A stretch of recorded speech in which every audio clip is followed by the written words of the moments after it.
Pertanyaan yang kedua, bagaimana hukumnya zakat biji-bijian digantikan dengan uang, Abah? Alhamdulillah, terima kasih. Nyantang orang tanyang kampung berhubung natruk lain tanya kampung barokan gemu pade gemuh jaket pade ya mau ronyokan natruk atau baru ya nah, biasa yang baru-baru kan enak darah baru enak ya pokoknya baru-baru banget ya meragu gitu ya ya cuma kita nyohan ragu cuma lihat mainna qalbi bagai kapan lagi jawaban Nabiullah Ibrahim wate tanyang li Allah awalam tu'min pajan tanyang li Allah pak Nabi Ibrahim awalam tu'min kuhana kami iman Ibrahim wate gelaka udah belum mate Nabi Ibrahim kaifa tu'il mauta wa idh qala Ibrahim kaifa tuhil mauta ibanu kude urmati ya Allah jauh Allah awalam tu'min wana kami iman lo qala bala kalau iman walakin liyatma'inna qalbi tetapi ngagak pade dong ya Allah yang menang kita kanya yang menang biar bak dro nolong tanya jen boh peng kegelanto jakut pade gadoh pade wate kata makun gadah pade wate katiap kan bayar gendo kaya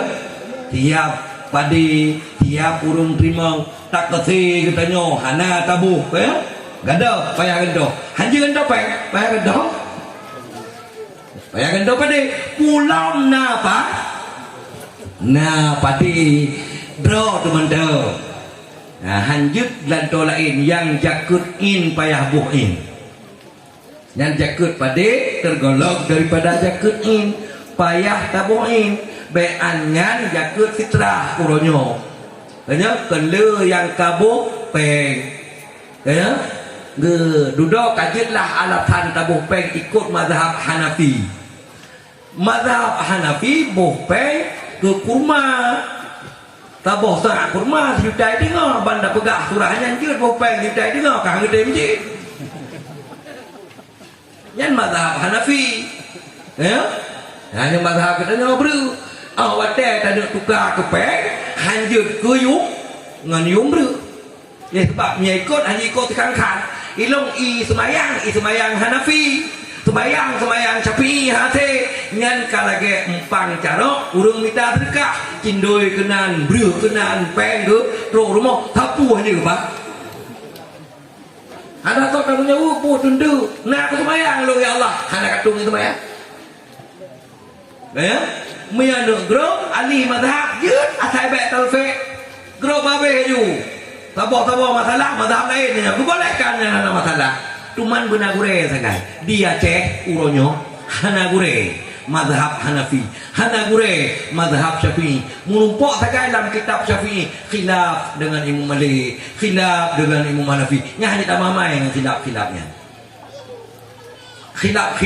kita bahas hanya tambah main tak semayang Jumat hana tro nya tak tro kadim lam kadim madhab Syafi'i nah yang 12 lam kadim mazhab Syafi'i nah yang put ya kadim mereka gedukung le ashab Muzannib Waiti ashabil wujuh yang raya sararajihan pendapat yang lemah kujud ke pendapat yang kuat jadi pahna bilangan Jumat lep dodo anakku ada dodo hana payah taklit bayang aju hana ya dano hana tamah do hana wuku sah Jumatnya menyata ke tok ada pula kita Jumat yang sah dengan putlo lep do rung harung semaya Jumat lang matan tekrib betul deh suliyak duhran ju faiza udibati syurut suliyak duhran tekedi hansip sada semayang lu melu kitanya lek ubah kayak belum balai kampung ya alhamdulillah